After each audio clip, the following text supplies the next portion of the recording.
Today's episode is sponsored by Middleman Records.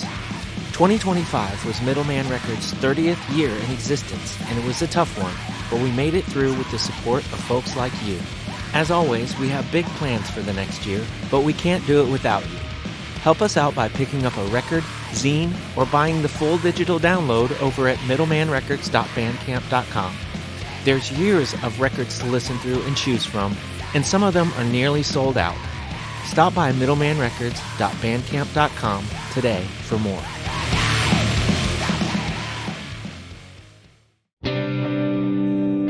Hello, and welcome to Everything Remade, a podcast that I hope is about growth as much as it is about music.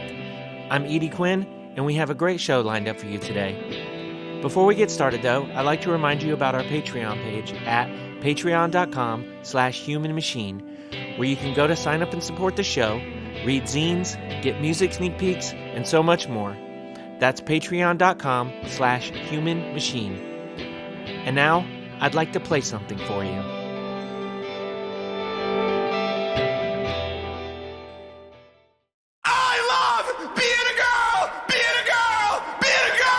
You're hearing GIRL-O-MATIC by Boo, featuring my pal Bea on vocals.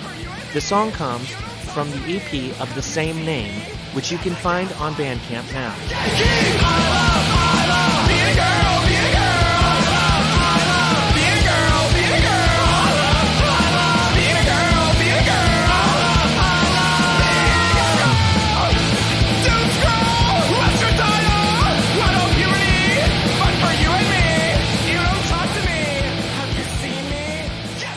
I remember when I was like 12, probably, like getting like I was like starting to really get into music and listening to it, and I was listening to a lot of like hip hop and R&B, and but there was also like always a lot of like rock influences that I was like, wow, I really like rock music. And then like one thing led to another, and I got a hold of an Operation Ivy CD, which, for those who might not know, is like this iconic like punk ska band from like the 80s. Mm-hmm. And after listening to that, I was like, this is my life. Like, punk is like what I need to do. And I like quickly learned how to play guitar, and I was like, I really want to be in a band. And I remember also the Ramones. The Ramones were like an important band for me when I was really young too, and like very quickly was able to like start playing music with friends, and I started going to shows a lot. And yeah, that was kind of just like, I feel like there was this, like it just hit me at this really pivotal time of like preteen angst and this like way of expressing emotion, but also like this greater like political undertone or overtone for a lot of the music I was listening to back then that just like made it feel really important. And I was like, this is something that feels really important, and I want to be doing. Yeah. I think it's, I remember like when I first started playing, and I was obsessed with those same bands as well. And, in addition to the other bands sort of from that era, like Misfits and stuff for different reasons. And I think like the sort of, opposite ends that like the Ramones and Operation Ivy come from, like musically, are super interesting, because I remember like when I was first learning to play guitar, Ramones was huge because you can hear it, you can listen to it, and you can hear what's going on, and you can play it, like, and that was huge because totally. You're like immediately like, anybody can do this, like. And then Operation Ivy, on the other hand, was like, there's something there that was like, I don't know. I don't know if it was part of the production or whatever, but there was something there that like just beyond the general like punk edginess to it that was like, that set your like brain on fire, like there was a a quality to the guitars and stuff that was it. It took what the Ramones informed in my brain, like anybody can do this, and it said, but you can do it like different too. I don't know if that makes sense, but It like makes a lot of sense to me. And just, yeah. And I think also like the lyrical content was really important for me too. And like, I love that the Ramones were just kind of like, whatever, like, I don't want to go to school. I don't know. I don't remember the lyrics, but right. it's Well, like that's more like that, yeah, like that energy. And then like especially with, because for me, one of the things that feels um, that like really influenced my upbringing in punk music was this rebellious nature, but also this greater analysis of the world around us, and like really informed my political lens too. And I feel like just getting introduced into like, oh shit, yeah, inequality, like we're really upset about this, like, or just things that we like experience or see or are starting to experience growing up in the world. And it's like, yeah, I feel like taking it a step further, and then you find other bands that are taking it a step further, like whether it's just musically or lyrically or both. So I totally get that. yeah, yeah. It's I don't know. It's wild. Like when I was listening to, and I like I'm jumping ahead in the story here or whatever, but when I was listening to y'all, like it really like put me back in like my like 16-year-old self, where I was listening to bands like Chaos UK and Exploited and stuff, where it's like, and like I honestly, like those bands probably have like the worst lyrics in like I can't remember them, but like I it put me back in that, like when I'm listening to like Minor Threat and Operation Ivy, and my bands were covering these bands, and like I just started playing guitar, and like it was wild, like because before the vocals come in, like I'm 100% expecting like some grizzled like person from the UK to just start, like going off, and then it's you, and it was like, this is so fucking awesome because I'm getting this like merging of worlds and times, that like I it didn't seem like why didn't this occur to me that this would be a thing at some point, but it is, and then like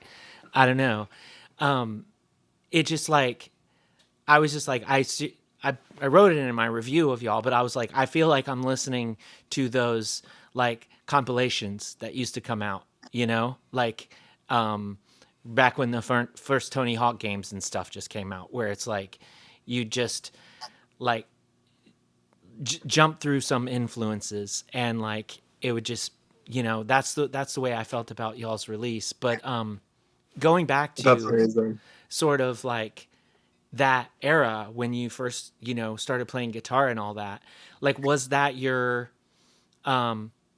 intention, like when you got a guitar, because you're like, I'm gonna be in a band, like, and did you start trying to like get into playing in bands like right away, as soon as you can, or was it more of a process than that?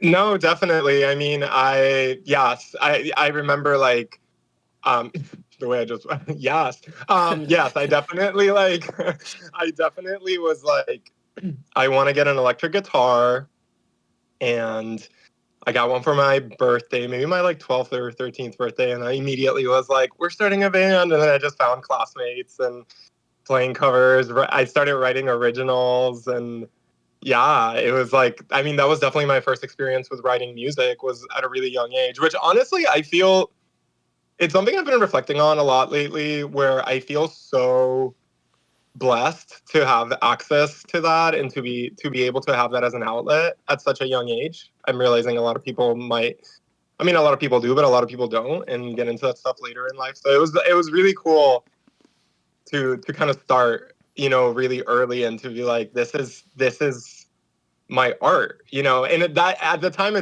I didn't think of myself as an artist. I mean, I don't know if I still do, but or not, but like I feel like in hindsight, it was like, wow, I was like, creating. I was making this art. I was expressing myself in this way from a young age that felt really important and necessary at that time. Yeah. And still, I mean, to this day, yeah. Yeah. There's such a sort of like in punk, like specifically, there's such a sort of a like to say to like you're always just like I just write songs. There's such a like you don't want to say you're an artist or that you're a musician or whatever. Like there's a way that you're always putting yourself on the most like humble of footings that it's like, well, I can't call this like what it is. Like I this is just something I do, like, and I don't know, it's like I think as I've gotten older, I've definitely been like, no, this isn't just something that happens. This is something that you deliberately set about to create. And yeah, that makes it art, you know? Um, Absolutely. yeah, No, I fully agree. yeah. Yeah. The, I don't know. Not, I don't want to get into like a whole other, thing, but there's something, it's like we're like, right now we're coming to understand like sort of the dangers of like individualism in society and stuff like that. And then when you think about like the way that sometimes we project this air of like humbleness, that it's likened to that extreme individualism, because in the sense that you're like, this doesn't just happen. You know what I mean? So to be like, Right. in a way, being extremely humble about what it came to make, what it required to make these things, is sort of just like that, like, you know, yeah, first place, first try, like, no, you know what I mean? Like, it's not the same because you're not being a braggart about it, but it ends up in the same place where you're like minimalizing the effort that it required to do these things. And I don't know. Yeah. Like, Absolutely. I mean, I love that perspective. And it's something that, yeah, I feel like though in punk is, excuse me, in punk is definitely common. And I totally hear you. Yeah.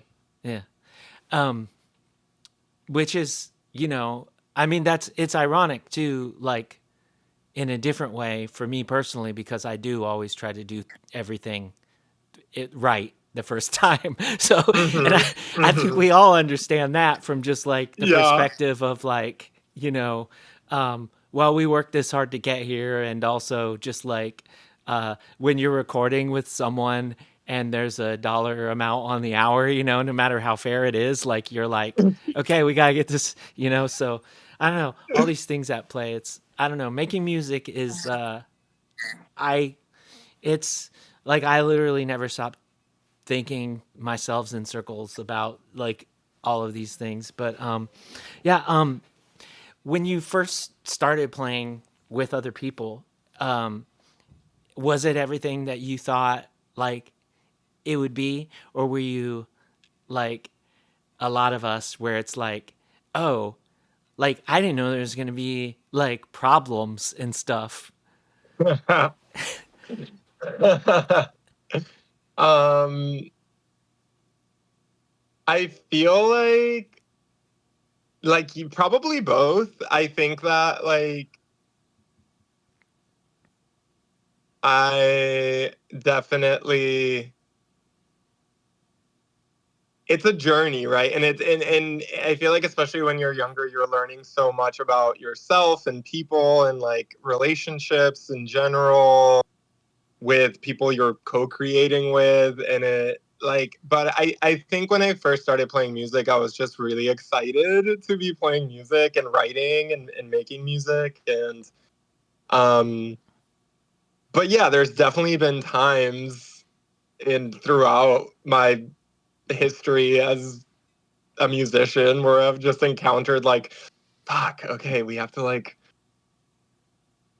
deal with each Yeah. other, Yeah. and I feel like that's the unique thing about being in a band too, as opposed to like a solo artist, where it's just like you kind of have to collaborate. I mean, you have to, and Yeah. it's like a thing that requires compromise and requires in so many levels, and sometimes it doesn't work out, just like any relationship really, Yeah. and sometimes it does, but so yeah, I don't know if I remember particular one way or another, but I do remember it being this thing that when I first started, especially, I was just like worth it. I mean, it was just like really amazing to be able Yeah. to make music, I realized like as I was finishing that question, there's a billion ways I could have asked that made more sense. Like I was like, wow, that felt like antagonistic, and I didn't mean it to be. Like, you got the point of what I was getting at, which is like kind of like when you first started playing, and you're like, this is so awesome.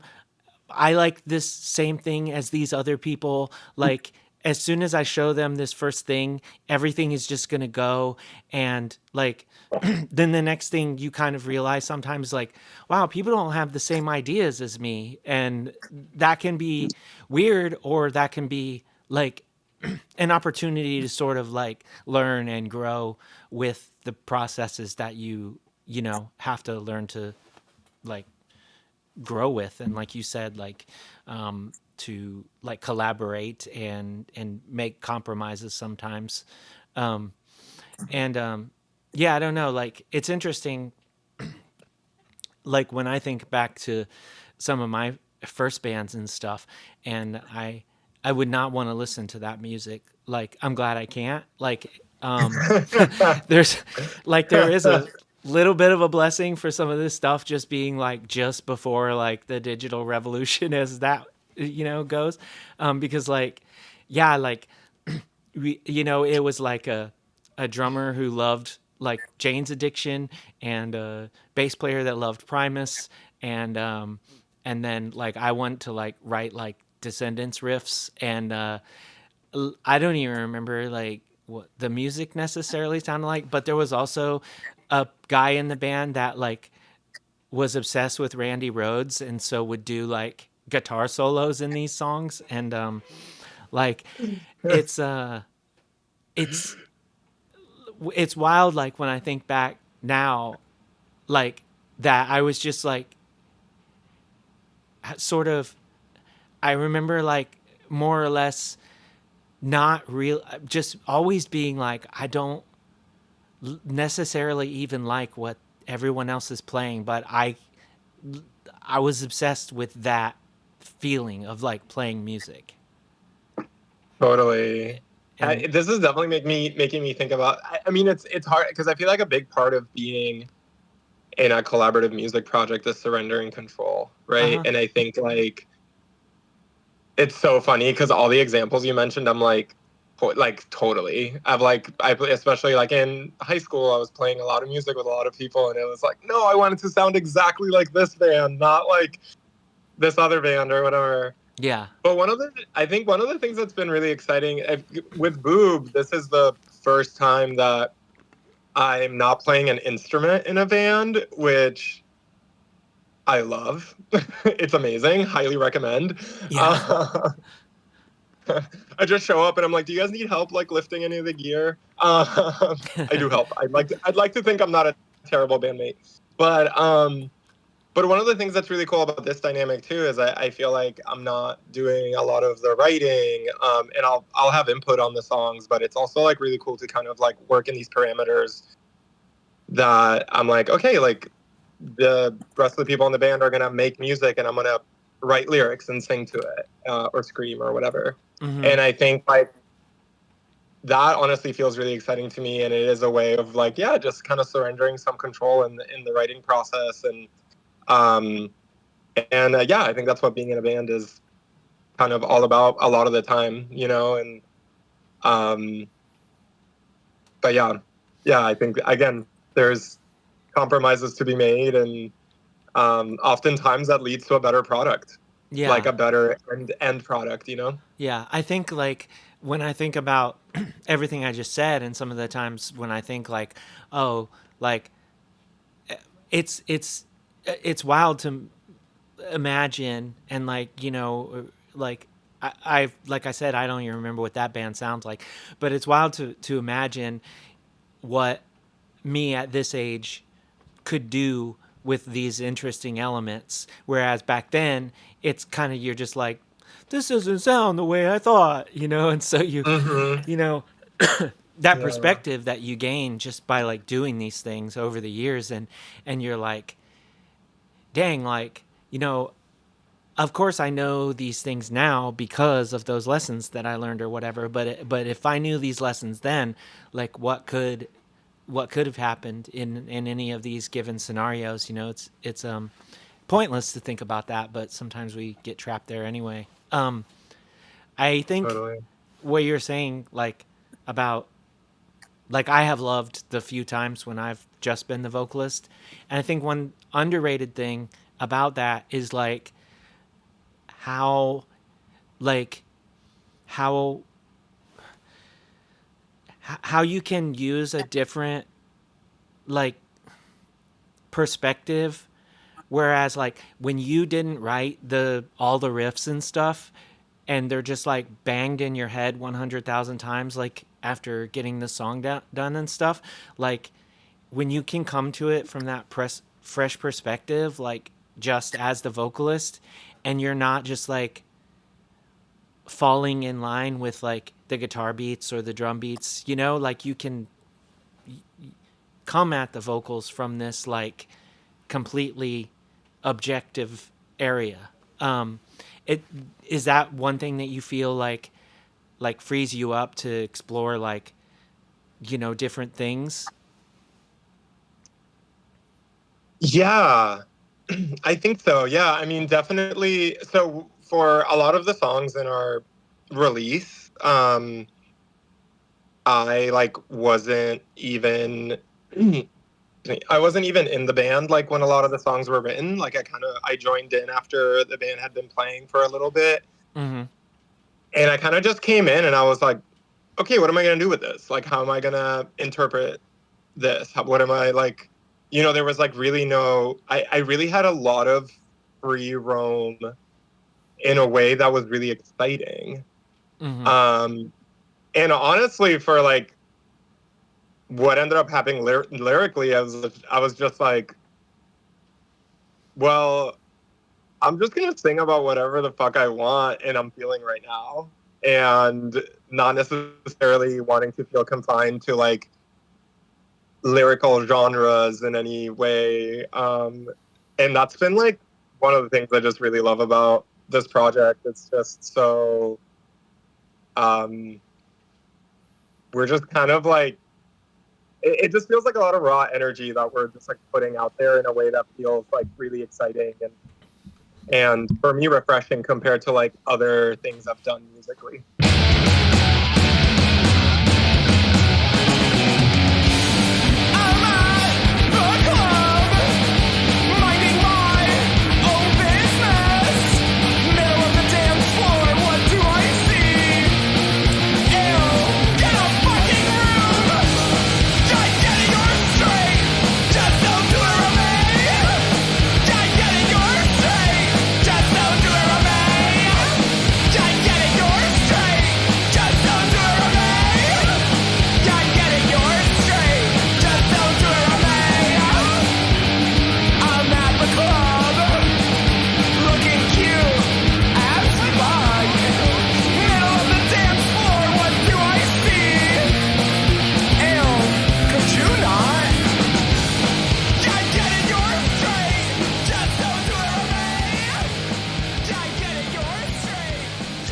I really like how there is an overtone of like this like party vibe or whatever to it.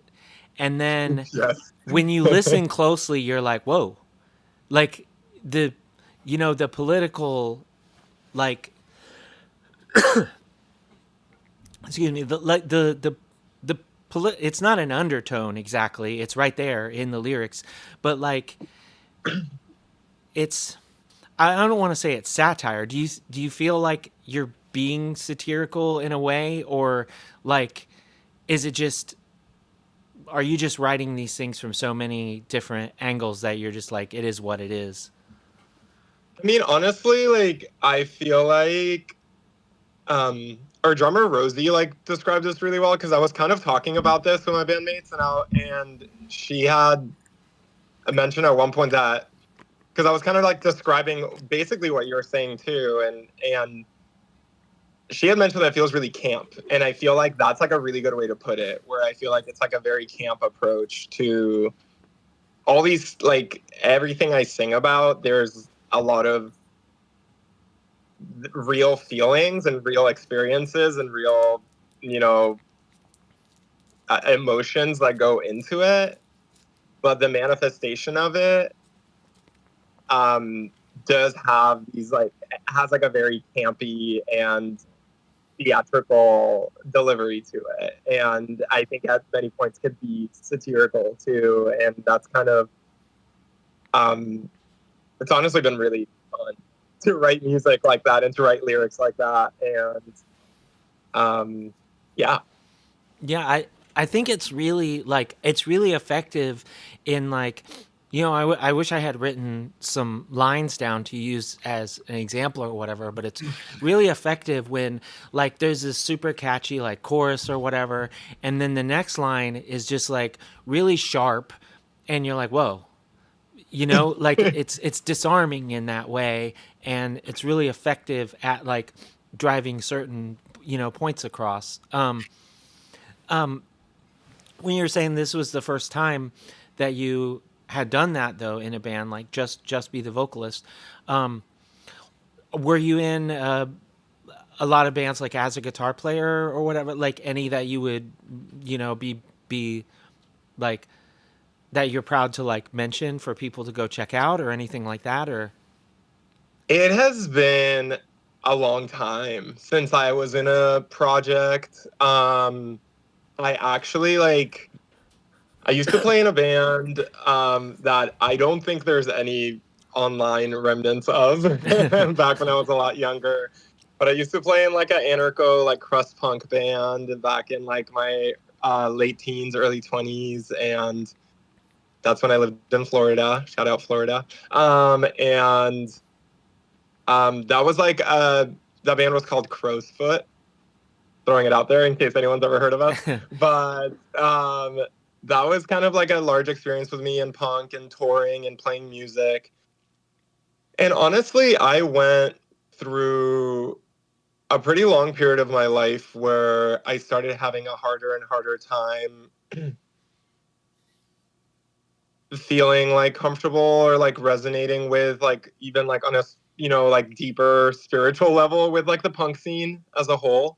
mm-hmm. um I think that um it's a space that can easily feel really exclusive and really not that exciting for so many of us, right? And I think like in that moment I felt like punk wasn't my medium anymore.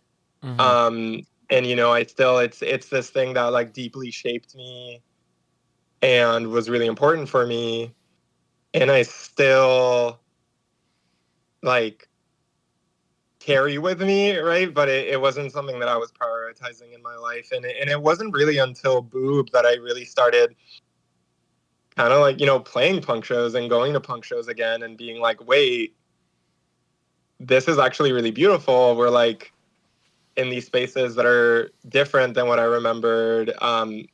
A lot of the time, sometimes no. Yeah. But sometimes yes, and especially when we get to play with other bands that are queer and trans and bands that aren't just like a bunch of white guys, like that stuff to me feels like exciting and like the true essence of what like the rebellious and like powerful nature of punk can be, and the potential it can reach, and seeing glimmers of that or seeing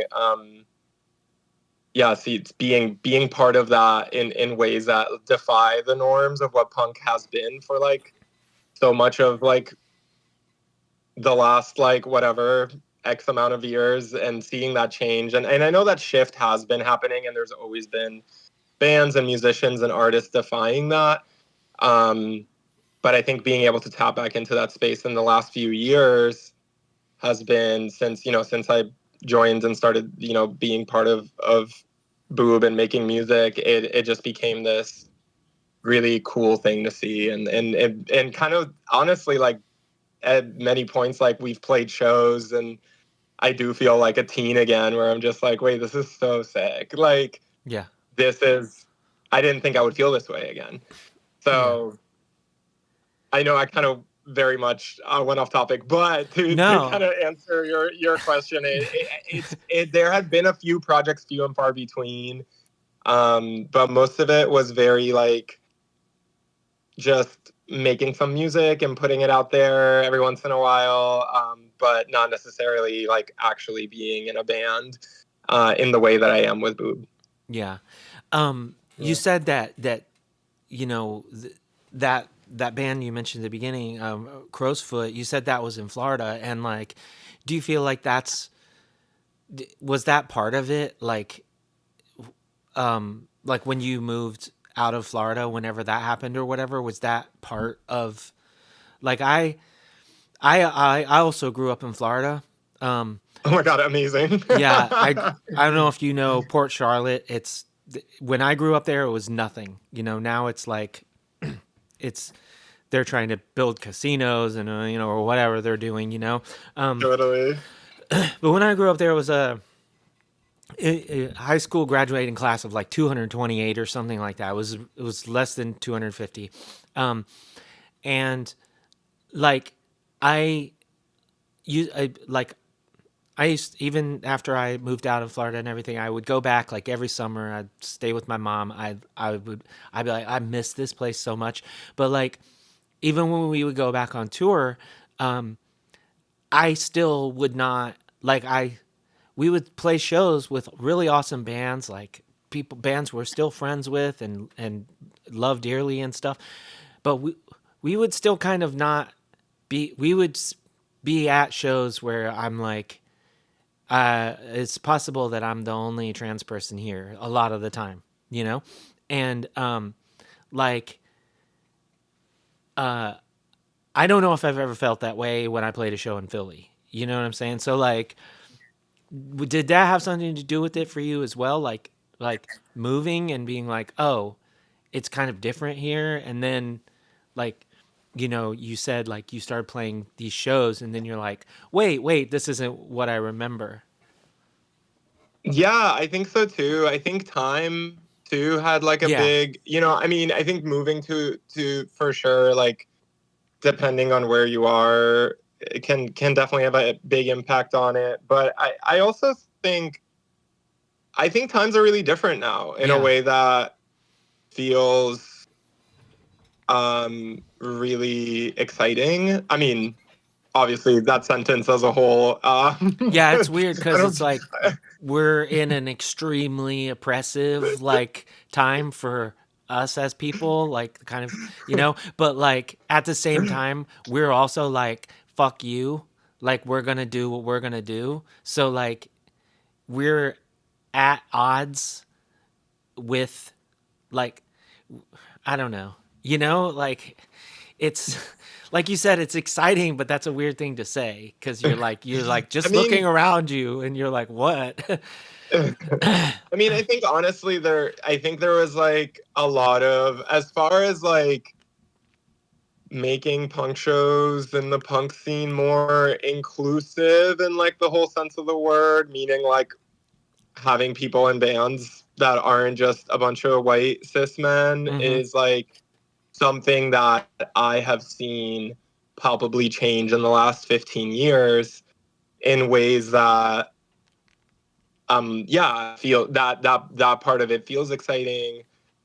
And also like it feels like there's space for us to do what we want to be doing and like what we're doing with Boob.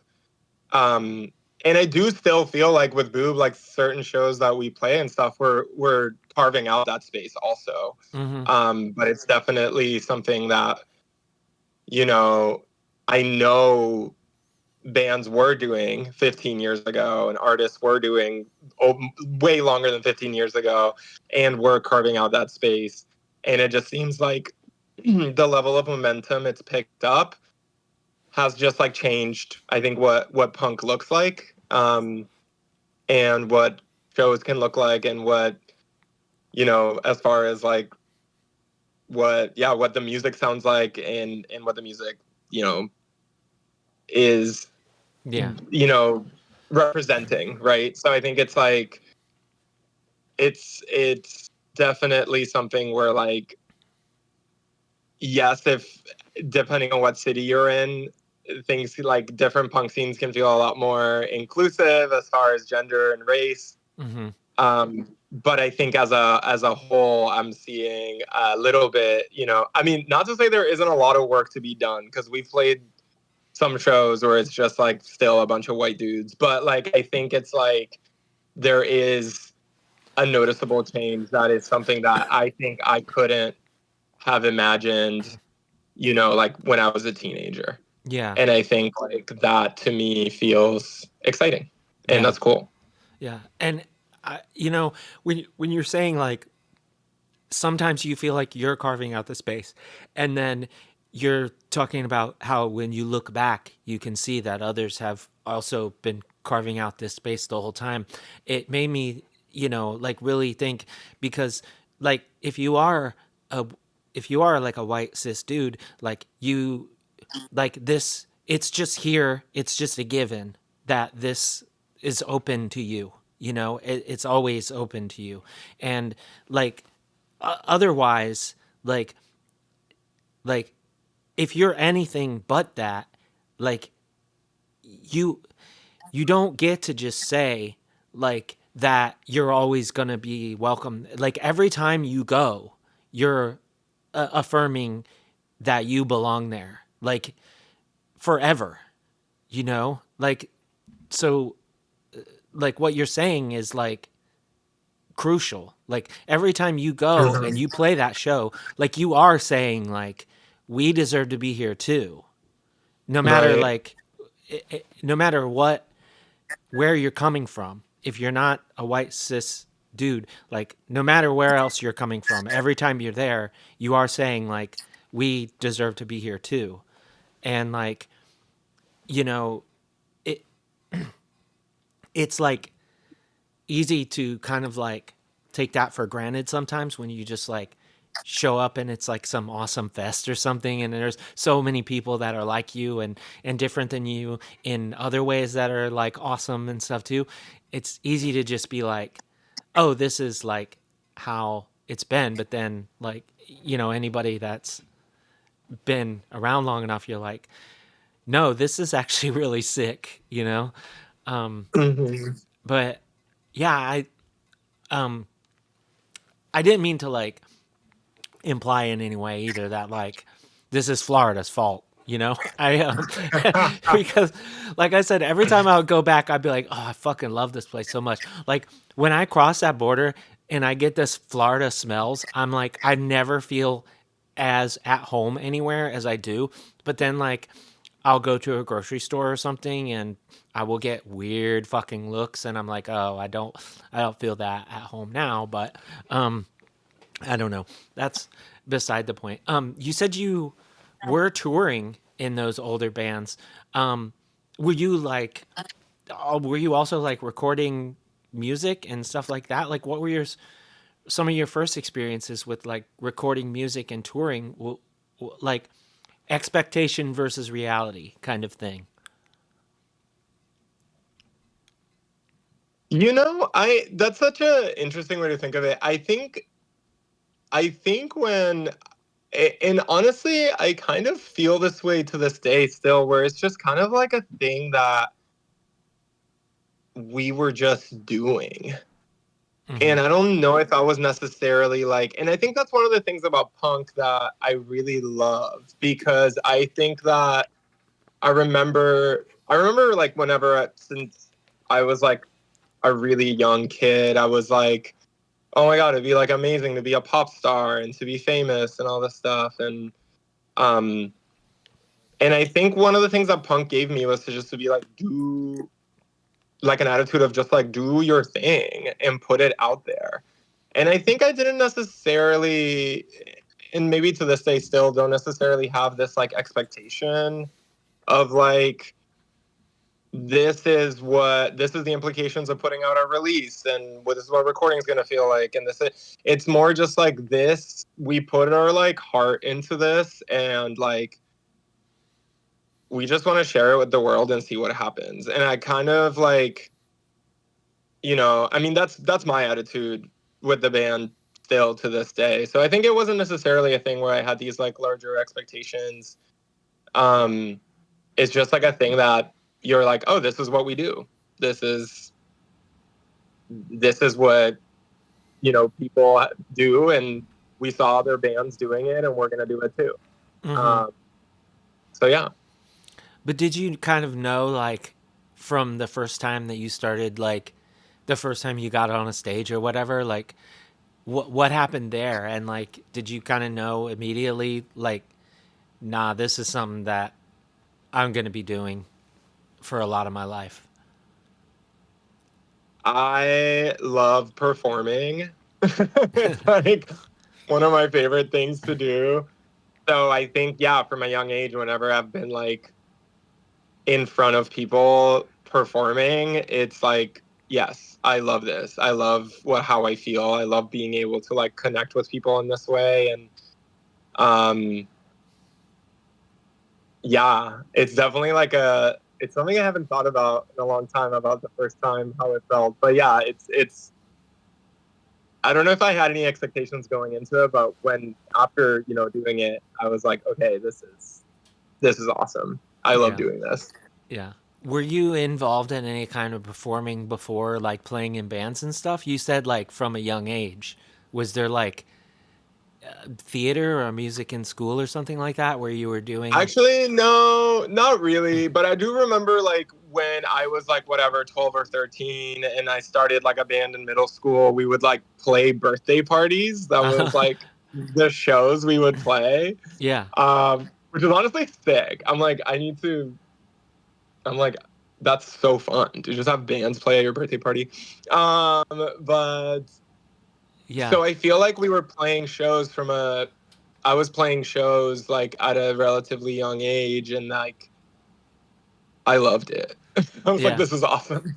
Yeah, I remember one of the first shows I ever played. I actually have a I actually have a VHS of it, like that I somehow got from the kid whose birthday party it was, and our band played and his band played, and I remember, I I just I just remember being like, I couldn't wait until this kid's birthday, and just being like, you show up and there's all this, and it's just like, like Jeff's mom is all like, and do you all need anything else? You all need some sodas or some, whatever, and you feel like a rock star in the green room or something because like your friend's mom is like offering you pizzas and sodas, and then like of course your friend is like, mom, and like everybody's just there to have a great time, and you get to play your songs, and then like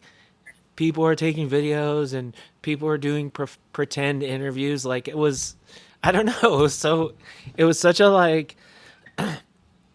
wild, like an innocent thing. And of course that a lot of that's attributed to like your age and what's going on, but it's just like a birthday party. Like, yeah, why don't we play more birthday parties? Like, not like a not like a birthday celebration at a bar that somebody, but like just like at your house, like your birthday party, like with cake and your friends. um like not necessarily like every punk in the city that nobody even knows, but just like your birthday. Like that, yeah, we got to bring that back. Totally. But yeah, I don't know, like it's it's really why when you like you start putting together all of the like sort of bricks in the road that led you here sometimes, and like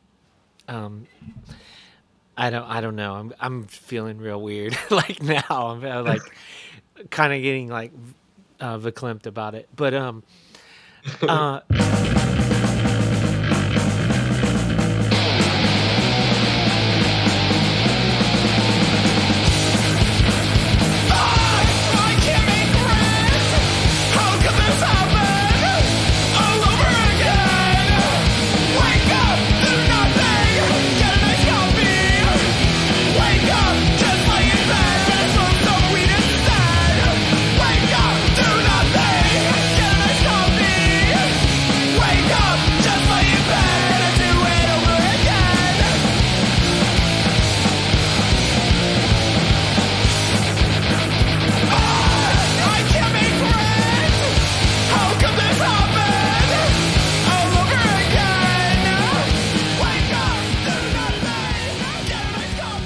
how did you, after not like playing music for a long time, and then boob was like pretty much a thing already before you came into the band, like how did you meet them, and how did you get asked to be in the band, like how'd that all come about?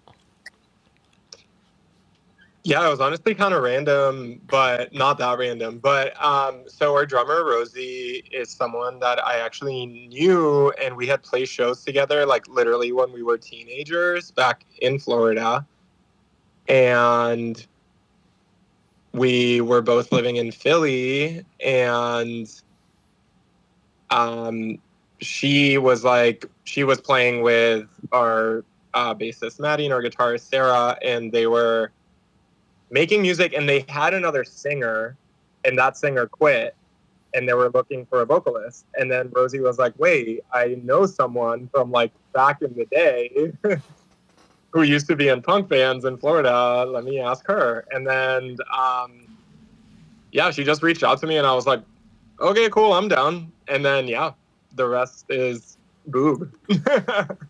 And that's awesome. And like you Yeah, said, you just showed up. They're like, we here's the songs, have at it. um totally. were Did anyone have any, like, was there any input given to you at all, like this is kind of what we're looking for, or was it just like, no, this is all you, like you figure it out?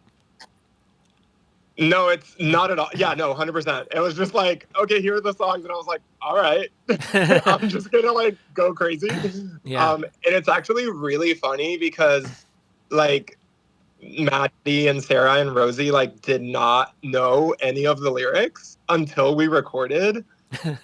And it was like so funny because in between takes, we were like recording vocals. And then whenever I would hear like the click in the booth or whatever for like our engineer to be like say something to me, I could just hear them cracking up in the background because they had like never heard the lyrics before. Um, so it was definitely a thing where it was just like I just kind of came in and did my thing, and they seem to love it. I love Yeah. it. I think it's great. I think we sound amazing, and I think they're incredible musicians, and it's been really really fun. And um, yeah, Yeah. You said the engineer, and we're talking about Steve Roche, who, yes, like, is anybody, everybody listening probably already knows, but it's the drummer of Seisha, has recorded, like, recorded, like, I'm not sure if he recorded the newest Masanera LP, but I know he recorded the one before that. He's got a million, like, recording projects under his belt that are like just legendary. When you were saying like that, everybody else is cracking up in the booth, and then like Steve sort of clicks in to be like, was that good for you or whatever? What was Steve's reaction like to, like, obviously the music, like, and everything that came out of it, like he crushed it. The production is like amazing, but like, it sounds what amazing. what, as far as like everybody in the booth is laughing at the lyrics and stuff, and Steve's so professional, but was there any of that, like, was there banter there as well? Yeah, definitely. At first, I was just like, because I didn't know him, so I was just like, I, I'm like, I'm kind of nervous because I'm about to just like talk about like the dumbest shit for like 2 hours straight.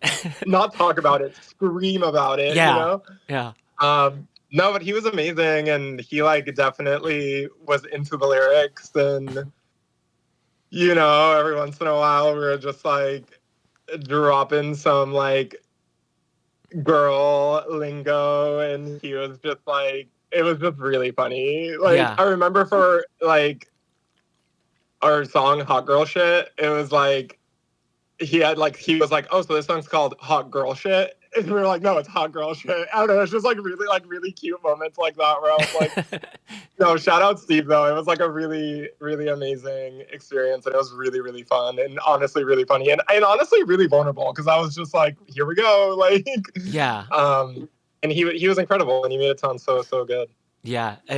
Just not knowing this person at all, and then you're like, just like, I'm gonna go in there and be completely unhinged for the whole day, and Totally. yeah, it's and like when you're doing like these sort of off the wall ideas, like uh you have the one song where you're you're doing the main vocal, and then sort of like out of one of the speakers you have like basically like you have the people that are like talking to you at like sort of breaking that fourth wall ish kind of thing.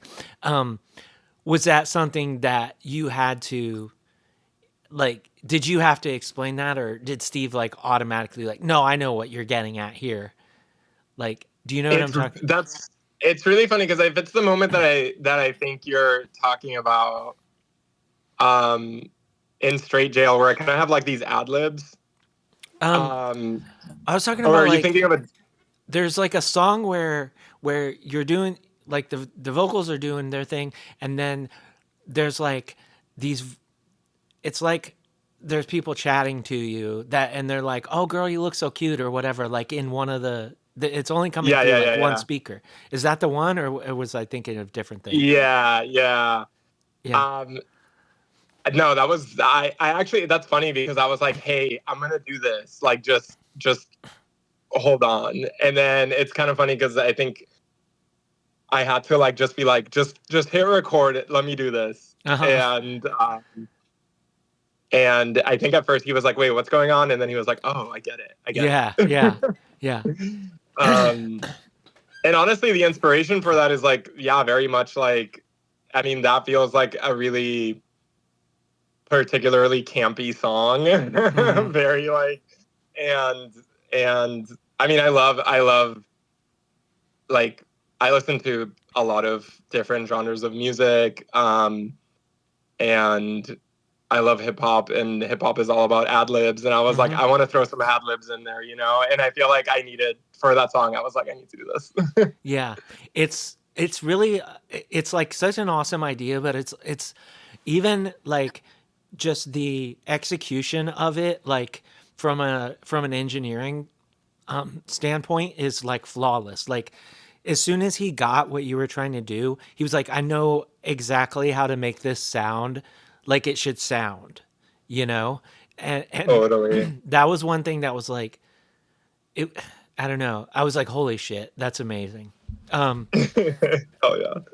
but yeah, so like, do you feel like that's where like things like that are really where all these other like influences that you've taken on like get a chance to shine through y'all's songs? Because you know you're like you're hearing these sort of things in other kinds of music that you appreciate and stuff, and you're like, how do I get this into our stuff? Yeah, I think it may be like more subconscious in many points. I think that definitely like I think kind of what we talked about earlier of like not necessarily feeling like lyrically and vocally um restrained to a specific genre feels like I'm just gonna get to do what I want to do and or what just comes out. Hmm. And I think a lot of it, like, it's something that I haven't really thought about my process that intensely. It's just something that kind of just happened. I was like, oh yeah, this makes sense here. But yeah, I'm sure, I draw inspiration from like so many things and so many things beyond punk. And honestly, often largely as far as like my vocals go, drawing inspiration outside of punk. Yeah. Um, did like did that idea come to you like in the studio, or you went in with that? I think it was in the studio, or like we recorded, like we did 2 days of recording, and after hearing the track after the first day, it might have been something where I was like, oh, this would be really good here. Oh yeah. Either that or like in the studio, I was like, hold on, let me do something real quick. Yeah. Yeah. That's awesome. I think Yeah. that like it's really interesting to find out like how no matter how many times you played these songs and stuff, that when you're hearing them come back to you and you're outside of the act of performing, you can still, no matter how many times you played the songs, like have that opportunity to be like, this is something I never thought of. I think No, totally. Yeah. that's one of my favorite things about like like I haven't no one else has recorded me in such a long time that I don't know how I would even like I don't know how I would react in that situation, but like the more that I've gone to record myself, like I'm just like so much of my process is just like I will make it as I'll take it as far as I am ready to take it, and I'll let the rest come to me, and just being like, which is that's not what you're doing. It's just like that idea that something can still happen is amazing. I love that. Absolutely. You all dropped the EP in May. Is there like, as far as like, next year and things like that for the band, like what are your sort of like short term and like long term plans as far as like new music, touring, things like that? Anything that you can talk about? Yeah, I mean, the short answer is yes. I feel like we're all feeling really excited about it. Honestly, we keep doing this thing as a band where I think at this point feels not intentional, but it just kind of happens. But we kind of just tend to take a little bit of a hiatus in the summer. Um, and we're kind of just getting back to it. The band is writing new music right now, so we're very excited to play new songs. Um, I feel like that's definitely our main focus, is to write new songs at the moment. And nothing is official, but we definitely talked about touring. I think that would be really exciting. It's something that we haven't really done as a band very much or at all. I mean, we've played out of town. Um, I don't even know if we haven't even played like outside of Philly very, very much, but it's something that we're excited to do, and like I'm really looking forward to, and I think the whole band is really stoked on. But right now, the main priority is making new music, and I'm not really sure. We haven't really talked about releasing new music, but at least just like playing different songs at our shows, um, because our set is like 11 minutes long, and we're like, let's add a couple different songs here and there. Let's Yeah, switch it up a little bit. yeah. We shouldn't be able to like we shouldn't be able to play our set shorter than time than it takes us to like load our gear onto stage, and You know what? Listen, I actually love how short our set is, and yeah. to be honest, often I think about it, and I'm like, I don't know if I could have played much longer. But we do come across the issue of like, if we ever get asked to like play another song, we're like, we literally have no songs left, so we need to like. We're like, we need to write new music so we can like switch it up. And it's also, we've been playing the same songs actually for quite a while now, and we're really excited to kind of start playing new material. And kind of I'm excited as a band to see what direction we take it in, because these songs have cemented our sound, but I think we're trying to feel it out and see what direction our new songs go into. And I think that's our exciting process. Yeah. I think I had somebody like say once that somebody was like, two more songs or something like that. And they were like, we don't have any more songs, but we can play two of those again. And I immediately was like, that would rule if you only had like six songs and somebody was like, two more songs, and you just played two songs again and didn't say anything, just to like see if did anybody like get you, like were they like, or they're just like, hell yeah. No, it's a genius idea. Yeah. Just like unspoken, like if they ask for more songs, like just play the first two again or something like that. But I did have like a question about like the release, because there were tapes made, and then your Bandcamp, it says it says tapes only available, and that's it. It says only available. Those are the last words. Only available. So like they're only available like where at shows, or like where can people get these tapes, or is it just like no, only available?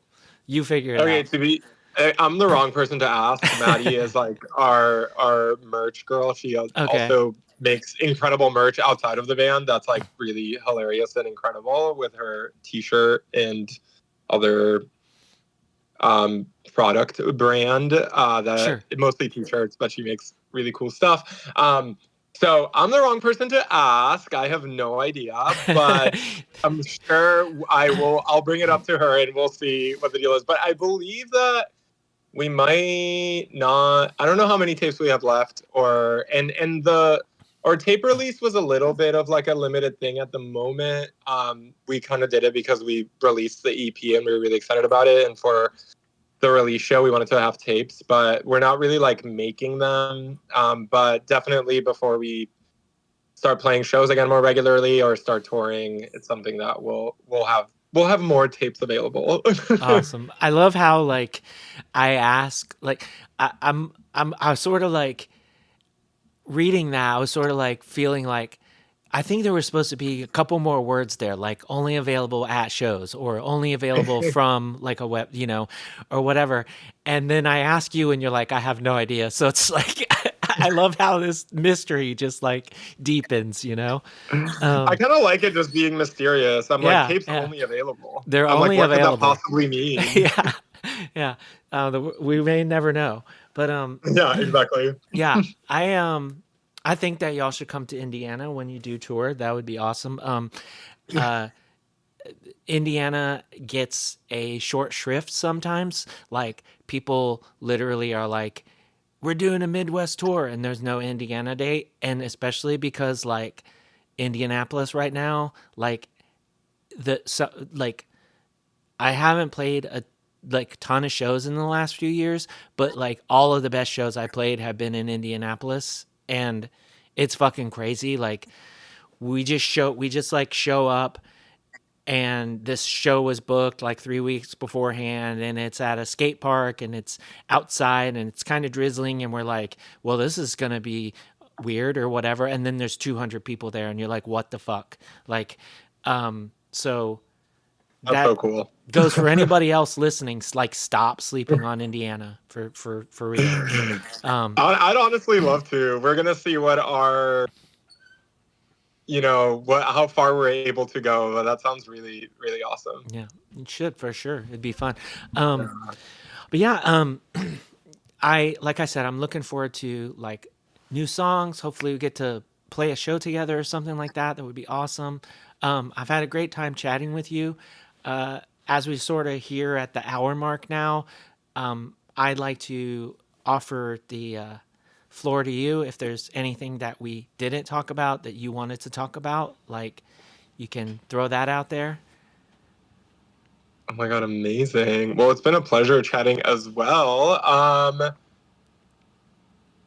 I'm sure there's so many things we could keep talking about, but we only have an hour.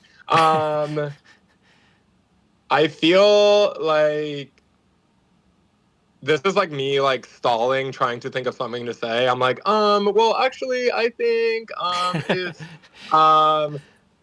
honestly, no, I think we covered it. We covered a lot of things pretty well. My bandmates are amazing. Shout out Rosie, Sarah, and Maddie. Yeah, everyone who's trying to, for honestly, you know what I want to say, and I feel like a lot of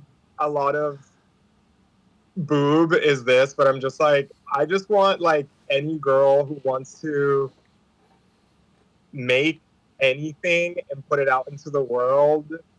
You want to make music, like, and if you're feeling like it's something that feels really challenging or daunting, like, just fucking do it. It's amazing and it's a really beautiful thing, and you get to share it with other girls and people in general, and it's a really beautiful thing. And I feel like, yeah, that's my inspirational quote.